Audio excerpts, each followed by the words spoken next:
저희는 예배 때 제가 이제 가운을 입고 시작을 하죠. 깜빡 입고 있었는데 미리 알려주시네요. 가운을 입는 뭐 여러 가지 것이 있겠죠. 가운을 입으면 좀 더 멋있게 보일 수도 있고 그런 거겠지만 예배에서 예전에서 목사님들이나 신부님들이 가운을 입는 것은 인간적인 모습들은 이 가운 안에 감추어지라는 것입니다.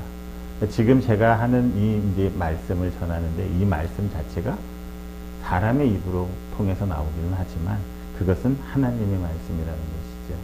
그래서 저희 교단은 전통적으로 가운을 입고 말씀을 전하고 예배를 직전하는 것입니다. 인간적인 모습으로 본다면 저한테도 허물도 있고 죄도 있고 얼마든지 있을 것입니다. 역사적으로 그래서 죄인이었던 사람이 준 세례, 말씀 이런 것들이 과연 효력이 있느냐 이렇게 해서 신학적인 논쟁이 많이 발생을 했었습니다. 그래서 가운을 입고 제사장들도 가운을 입고 하나님이 주시는 그 은혜 안에서 우리가 하나님의 말씀을 대언한다 이렇게 말씀을 하는 거지요. 여러분이 가르쳐줘서 그래도 또 전통을 잘 지킬 수 있게 해주셔서 감사합니다. 우리는 지금 느헤미야의 기도를 보고 있습니다. 성경에 나오는 하나님의 사람들은 어떤 사람들입니까? 누구나 하나님을 향해서 기도를 했던 기도의 사람들입니다. 참 많이 했었을 것입니다. 유대인들은 보통 5번도 기도를 하니까요. 그런데 우리가 알고 있는, 많이 했을 것이라는 것은 알고 있지만 그 기도의 내용은 그들이 했던 기도에 비하면 너무나 적은 양만이 단편적으로 전해지고 있습니다. 오늘 우리가 본 본문은 느헤미야의 기도의 본문이 다 그 내용이 온전하게 전해지고 있습니다. 그래서 느헤미야의 기도를 통해서 우리가 올릴 수 있고 드릴 수 있는 참되고 올바른 기도에 대해서 살펴보고자 합니다. 자, 우리가 어떻게 하면 올바른 기도를 드릴 수 있을까? 그리스도인이면 당연히 고민해야 할 문제들입니다. 사실 지금까지는 그런 고민들을 하지 않고 그냥 기도만 했던 그런 모습들이 있는 것 같습니다. 그냥 기도하면 된다. 많이 해라. 쉬지 말고 기도하라고만 했던 것 같습니다. 하지만 이제는 그런 기도가 아니라 올바른 기도를 하는 것이 중요한 것 같습니다. 왜냐하면 우리가 믿는 하나님을 정말 하나님 되게 하는 것은 우리가 올바른 기도를 드리는 것이기 때문입니다. 심지어는 무당들도 명산 대첩에 들어가서 100일 기도도 하고 그들도 금식 기도도 합니다. 그렇다면 그들의 기도와 우리들의 기도가 아무것도 다르지 않다면 어찌 되겠습니까? 똑같이 그냥 나만 잘 되고 나만 잘 먹고 잘 살게 해달라는 그런 기도보다는 정말 하나님이 원하시는 기도, 하나님이 바라시는 그런 기도를 하는 우리가 되어야 하지 않겠습니까? 그렇다면 제일 먼저 우리가 알아야 할 사실이 있습니다. 그것은 우리는 기도를 누구에게 하느냐입니다. 우리는 하나님께 기도하지요. 그렇다면 그 하나님이야말로 우리 모든 인생 문제의 해결이 되실 뿐만 아니라 모든 사건과 일과 인생의 주관자가 된다는 사실을 믿고 고백해야 한다는 것입니다. 느헤미야가 지금 기도하고 있는 상황은 자기 민족들이 당한 참 힘들고 어려운 일들을 보면서 과연 이 일을 누가 해결해 주실 수 있겠는가? 인간적인 수단과 방법을 강구하기보다는 먼저 하나님을 찾아가서 호소하며 간청하며 기도하였다는 것을 알 수가 있습니다. 그 말은 느헤미야는 이미 하나님이 이 만물의 주관자이시라는 것을 믿었다는 것을 알려주고 있지요. 그렇다면 우리 성도들의 기도 또한 이와 같이 되어야 하지 않겠습니까? 내가 아무리 좋은 방법, 계획, 수단을 동원해서 일을 하고 문제를 해결하고자 한다 할지라도 결국 하나님께서 도와주시지 아니한다면 그 일은 실패할 수밖에 없을 것입니다. 일의 계획은 사람에게 있지만 그 일의 경영은 하나님께 있다고 말하는 이유가 바로 그것입니다. 이 세상의 일은 정작 사람들이 다 이루어가는 것 같지만 실제로는 하나님의 뜻에 따라서 하나님의 계획에 의해서 하나님이 이루어 가신다는 것을 우리가 고백할 수 있어야 합니다. 그런 고백이 있다는 것은 그것을 경험했다는 것 아니겠습니까? 내가 열심히 했지만 사람은 그런 것 같습니다. 열심히 하다 보면 결국에 나의 한계를 느끼는 것 같습니다. 아, 내 한계가 여기까지구나. 그것을 느꼈을 때 바로 그 자리에서 하나님의 도우심을 우리가 맛볼 수 있는 것이지요. 하나님이 우리를 도와주실 것이라는 우리의 전능자이시고 우리의 구세주라는 그 고백이 없다면 인간은 그냥 한계만 느끼고 그 자리에서 쓰러져 버리고 말 것입니다. 그런데 그 자리에서 나를 도우실 분이 있다는 그 믿음을 가지고 나아갔을 때 하나님께서 나에게 큰 힘을 더해 주실 것입니다. 사람의 뜻에 따라서 이루어진다고 생각하는 사람은 기도하지 않습니다. 자신의 의지로 무엇인가 이루려고 하기 때문이지요. 근데 그러다 보면 나도 모르게 하나님의 뜻을 거스르고 반대하는 그런 일을 할 수가 있다는 것입니다. 그래서 우리가 많이 듣는 말 중에 하나가 무엇입니까? 먼저 기도하라는 것이지요. 행위가, 우리의 행동이 기도보다 앞서가서는 안 된다는 것입니다.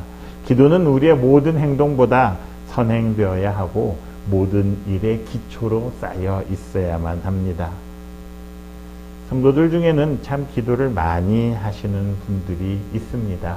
그런데 안타까운 것은 그 일의 우선순위가 바뀌어 있기 때문에 기도를 아무리 많이 해도 그 기도의 능력이 나타나지 않을 때가 많다는 것입니다.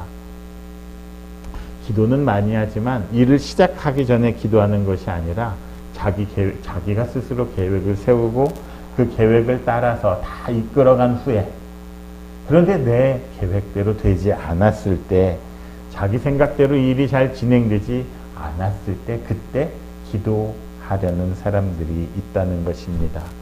잘 진행되고 잘 나갈 때는 기도하지 않는다는 것이지요. 그런데 중간에 무엇인가가 뒤틀리고 무엇인가가 비껴나가면 그때서야 기도하기 시작합니다.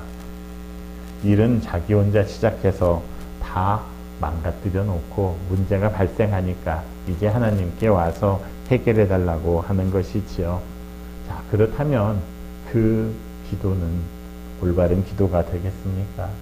이미 힘든 상태에서는 오직 도와달라는 얘기밖에 안 되겠지요.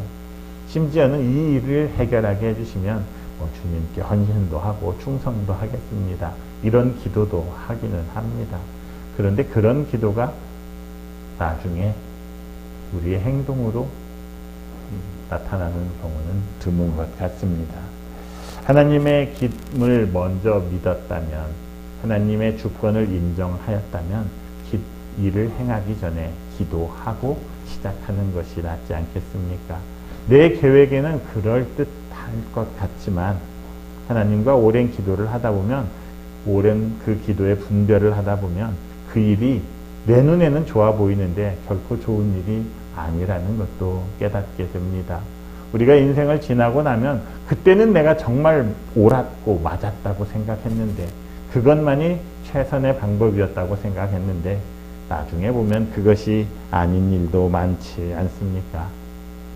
그래서 먼저 하나님께 기도해야 합니다. 자, 우리는 아무리 기도해도 하나님께서는 들어주시지 않는다, 이런 말을 많이 듣기도 하고 하기도 합니다. 왜 그럴까 생각해 봐야 합니다. 만약에 먼저 기도했다면 하나님께서 그 일을 하지 못하게 하셨을 수도 있을 것입니다. 그런데 그것을 우기고 내가 하고 나서 나중에 하는 말, 아무리 기도해도 하나님은 들어주시지 않는다, 마구 말하고 다니지요. 하나님께 묻지도 않고 일은 자기가 다 저질러 놓고는 하나님이 들어주시지 않는다 말합니다. 사울이 그랬지요. 하나님의 뜻과는 정반대의 일만을 자기가 하면서 그가 하는 말이 무엇입니까? 하나님께서 꿈으로도 우림으로도 응답하지 않으신다. 그리고 결국 무당을 찾아가지 않습니까? 물론 하나님께서는 우시고 은혜로우시지요. 그래서 그런 성도들까지도 다 용서하시고 은혜를 베풀어 주시기는 합니다. 그런데 그 은혜를 베풀어 주시기까지의 과정에서 우리가 하나님을 무시한 대가를 치른다는 것을 잊지 마십시오. 우리가 원치 않는 고통을 당할 수밖에 없습니다. 하나님께 먼저 기도하고 하나님이 원하시는 대로 시작했다면 우리가 겪지 않아도 될 시행착오들, 어려움들을 우리 인생에서 겪게 된다는 것입니다. 먼저 기도하기 전에는 움직이지 않는, 행동이 기도보다 앞서지 않는 여러분들이 되시기를 바랍니다. 자, 그렇게 먼저 기도하기로 맘먹었다면 그 다음에 기도에서 중요한 것은 내가 기도하고자 하는 그분, 기도의 대상이 누구신지를 바로 알아야 합니다. 기도의 대상에 대한 바른 인식이 있어야 한다는 것이지요. 성경을 보면 하나님께 기도했던 그들이 하나님을 지칭했던 표현들이 참 많이 다양하게 나오고 있습니다. 그 표현들을 보면 하나님이 어떤 분이신지를 알 수가 있지요. 어떤 하나님이신지를 내가 경험한 그 하나님을 고백하고 있음을 알 수 있습니다. 그리고 또 그 이름 안에는 정말 하나님의 모습이 어떤 모습인지 계시해주는 그런 이름들도 있습니다. 성경에서 사용하는 하나님의 이름, 그 다양한 이름들을 유형별로 보면 첫 번째는 하나님의 창조 사역과 관계되는 칭호들이 있습니다. 요나서 1장 9절에 보면 요나가 말합니다. 바다와 육지를 지으신 하늘의 하나님이라 이렇게 부릅니다. 바다와 육지와 하늘이 다 나와 있지요. 바다와 육지와 하늘로 대표되고 있지만 그것은 이 세상 만물을 창조하신 창조주 하나님이시라는 것입니다. 창조 그 안에 나도 포함되어 있음을 결코 잊지 말아야 합니다. 나도 하나님의 피조물이라는 것을 잊지 말아야 한다는 것이지요. 그 다음 창조주뿐 아니라 이 세상 만물의 주권자이심을 나타냅니다. 이사야서에서는 온 세상의 하나님, 예레미야는 모든 육체의 하나님, 천하만국의 유일하신 하나님, 하늘의 하나님, 땅의 하나님이신 여호와 모두가 이렇게 부르고 있습니다. 그 말은 하나님의 주권이 어떤지를 말해주고 있지요. 지극히 높으신 우리의 주관자이신 하나님이시라 그렇게 말하고 있습니다. 하나님은 이 세상 모든 것들을 창조하셨고 창조하신 후에 나는 모르겠다, 이제 너희들이 알아서 해라 이렇게 끝내신 것이 아니라 창조하신 이후에도 우리의 모든 삶과 모든 행동을 주관하시는 분이시라는 것입니다. 하나님은 한번 만들어 놓고 그냥 모른 채 하시는 그런 분이 아니라 만들었을 뿐만 아니라 끝까지 우리를 책임지시는 그런 하나님이시라 말하고 있는 것이지요. 그리고 이제 하나님의 위엄에, 하나님의 영광에 관련된 호칭들이 있습니다. 그것은 하나님의 영광을 내가 보았거나 경험한 것이지요. 영원하신 하나님, 진리의 하나님, 사랑의 하나님, 거룩하신 하나님. 우리가 부르는 칭호들 앞에는 내가 경험했던 그 하나님, 내가 하나님의 사랑을 경험했다면 그 크신 하나님의 사랑을 나타내는 사랑의 하나님이라는 표현을 쓰지 않습니까? 자, 그러니까 하나님의 호칭에서 중요한 것 중에 하나는 나와 하나님의 관계를 나타내는 그런 호칭들이 있다는 것입니다. 앞에서 말했던 것처럼 하나님의 사랑을 내가 체험하고 경험했다면 사랑의 하나님이라 표현하는 것이지요. 하나님의 그 높고 위대하심을 경험했다면 높고 위대하신 하나님이라고 한다는 것입니다. 우리가 잘 보면 구약시대에는 아브라함의 하나님, 그리고 아브라함의 하나님이시요 이삭의 하나님, 아브라함의 하나님, 이삭의 하나님, 야곱의 하나님 이렇게 부르는 용어들을 많이 볼 수 있습니다. 구약에서는 한 100번 정도 이렇게 부른다고 합니다. 자, 내가 믿는 나와 함께 하시는 하나님은 나를 아시는 분이라는 것이지요. 이미 우리 할아버지, 우리 아버지, 아브라함도 알고 이삭도 알고 야곱도 아셨던 그 하나님이 나의 하나님이시라 고백하고 있는 것입니다.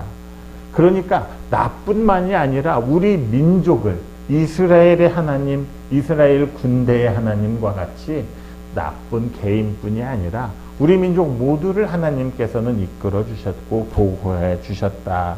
이렇게 말하고 있는 것이죠. 성경에서 나타나는 하나님은 그런 하나님입니다. 자, 그렇다면 느헤미야는 하나님을 어떤 분으로 고백하고 있습니까?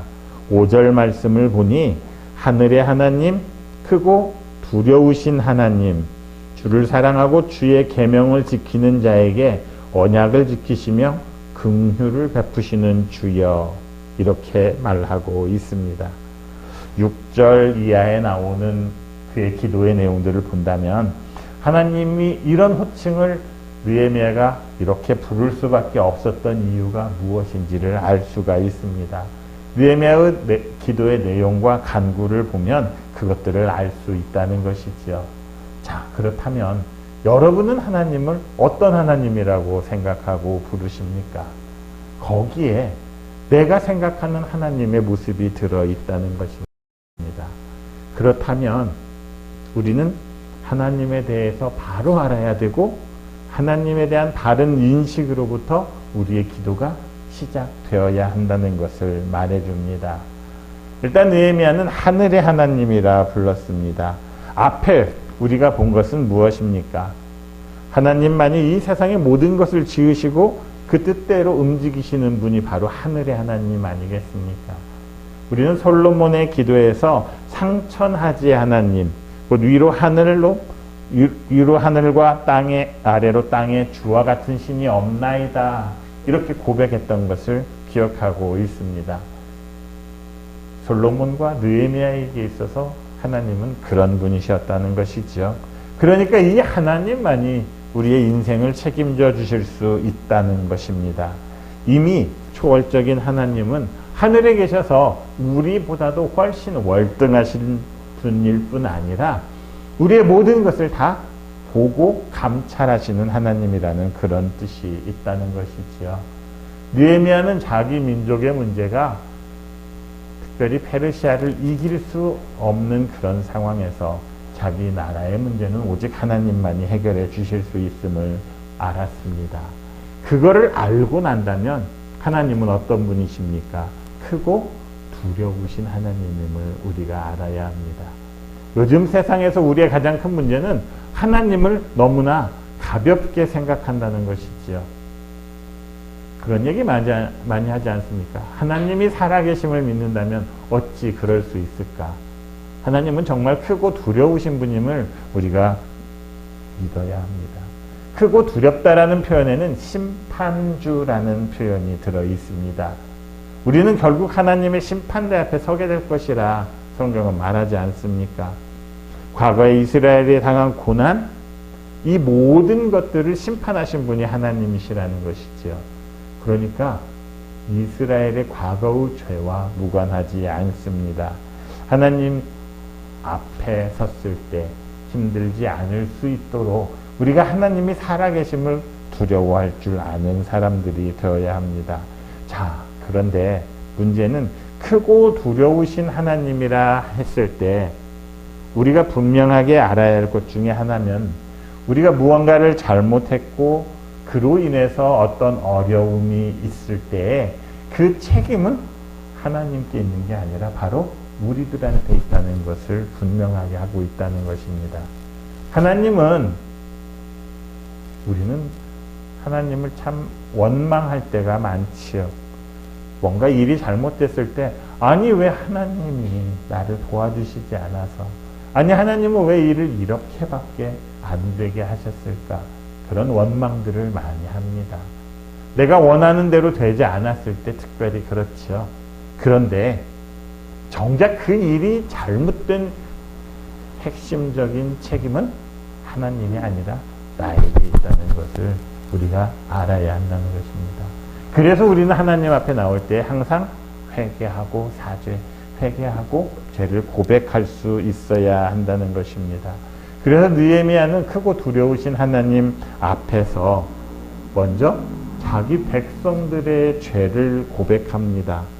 주께 범죄했던 이스라엘 자손들의 죄가 무엇인지를 먼저 낱낱이 고했다는 것이지요. 우리도 그래야 합니다. 모든 것이 잘못됐을 때 우리는 하나님을 원망하지만 하나님을 원망하기 전에 바로 나의 죄가 무엇인지를 살펴보아야 할 필요가 있다는 것입니다. 그래야만 하나님께서는 바알에게 무릎 꿇지 않았던 7,000명의 그루터기와 같은 사람들을 남겨두셨던 것처럼 하나님의 백성 중에서 하나님을 믿는 그 믿음의 군사들을, 그리고 이제는 하나님께로 돌아와서 하나님께 영광을 돌리고자 하는, 하나님의 이름을 경외하기를 기뻐하는 그런 자들에게 상을 주시는 분이심을 잊지 말아야 합니다. 그러니까 그런 사람이 아니라면, 그렇게 되고 싶다면 먼저 주의 긍휼을 구하기 위해서 우리의 죄를 자복하는 우리들이 되어야 한다는 것입니다.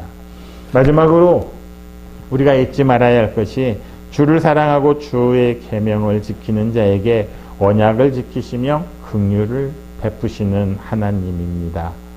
하나님은 우리와 언약을 맺으셨음을 잊지 말아야 합니다. 아니, 나는 직접적으로 맺지 않았습니다. 아니요. 여러분은 세례 받았을 때 이제는 하나님만을 섬기며 하나님의 사람이 되겠다, 그렇게 약속한 건 아니겠습니까? 이전의 나의 삶은 다 내려놓고 이제 하나님의 자녀로서 살아가겠다고 우리는 약속을 했던 것입니다. 그런데 우리는 그 약속을 까맣게 잊어버리지요. 약속한 것 자체도 잊어버립니다. 하나님을 버리고 떠나면서 하나님과의 약속을 어기고 하나님의 마음을 아프게 하지요. 우리는 이미 하나님과의 약속을 다 파기시켜버린 것 같습니다. 그런데 문제는 하나님께서는 그 약속을 결코 파기시키지 않고 다 지켜주신다는 것입니다. 한번 약속하신 것은 끝까지 성실하게 지키시는 분이 바로 하나님이십니다. 그 말은 비록 우리가 지금은 약속을 어기고 돌아섰지만 하나님께서는 우리를 회복시키셔서 하나님과의 언약의 백성으로 다시 살아가게 해주실 것이라, 그런 뜻이지요. 우리 교회는 한 해의 마지막 날에 흔히 말하는 송부영신 예배를 무슨 예배라고 말합니까? 언약 갱신 예배라 이렇게 칭하자 했지요. 한 해를 살아가면서 새로운 해를 맞이하면서 우리가 그 언약, 하나님과 맺었던 언약을 다시 한번 되돌아보자는 것이죠. 올 한 해는 내가 하나님과 어떻게 살았나? 어떤 관계를 맺으며 살았나? 하나님과의 그 약속을 내가 지키며 살았나? 그것을 갱신해 보자는 것입니다.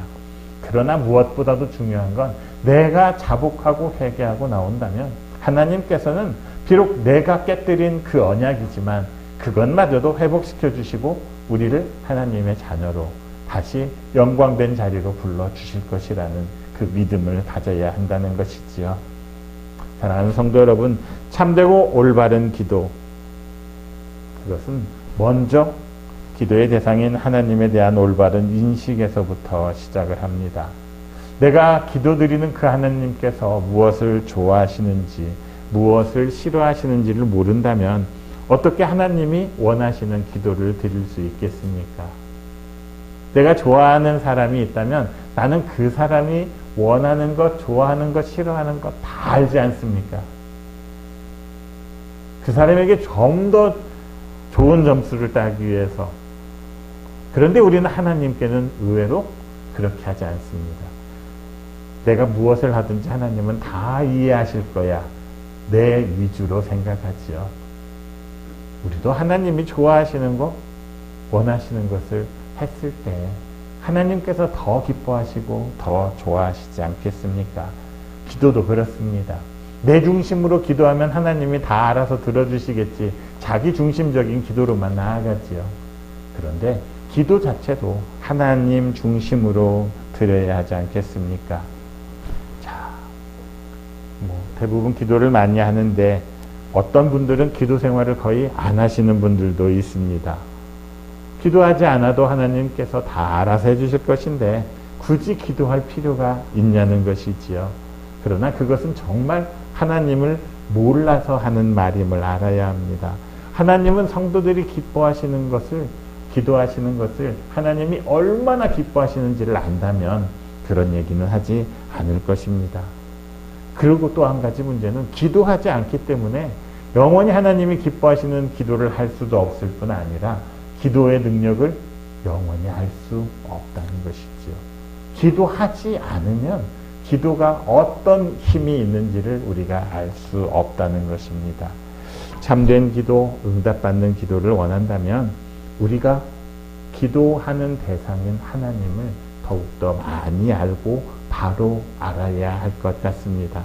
성경에서 말하는 하나님의 성품, 하나님의 능력을 바로 알고 그분의 약속하신 바를 바로 알므로써 정말로 하나님께서 기뻐하시고 좋아하시는 것을 행하는 여러분들이 되시기를 바랍니다. 호세아 선지자는 우리가 여호와를 알자, 힘써 여호와를 알자 이렇게 말했습니다. 우리가 하나님을 바로 알고 그로 인해서 정말 하나님이 원하시는, 하나님을 기쁘시게 하는 그런 참된 기도를 드리는 여러분들이 되시기를 바랍니다. 이제는 다시 한번 생각해 보십시오. 나는 지금 누구를 향해 기도하고 있는가? 아니, 내가 생각하는 하나님은 어떤 하나님이신가? 그것은 나의 삶과 나의 생각과 깊이 연관되어 있습니다. 내가 어떤 삶을 살아가기를 원하는지, 또 인생에서 나의 가장 중요한 관심은 어디에 있는지를 보여주고 있습니다. 내 기도의 내용을 내가 스스로 한번 들어가 보면 내가 주로 무슨 기도를 하는지를 알 수 있지요. 그럼 요즘 내가 어디다가 정신을 쏟고 살아가는지를 알 수 있게 됩니다. 그렇게 봤을 때 정말 이런 기도를 하나님께서 기뻐하실 수 있을까 한번 돌아보시는 여러분들이 되시기를 바랍니다. 하나님 우리를 창조하신 분이시고 우리를 주관하시는 분이십니다. 그분께 기도한다는 사실을 잊지 마시고 바로 그분이 우리의 기도에 응답해 주실 수 있도록 우리가 바른 기도를 하면 좋겠습니다. 무엇보다도 그 하나님을 바로 알아감으로써 하나님의 뜻을 이루어가는 기도, 그를 통해서 하나님을 기쁘시게 하는 여러분 모두가 되시기를 그리스도이신 예수님의 이름으로 축원합니다.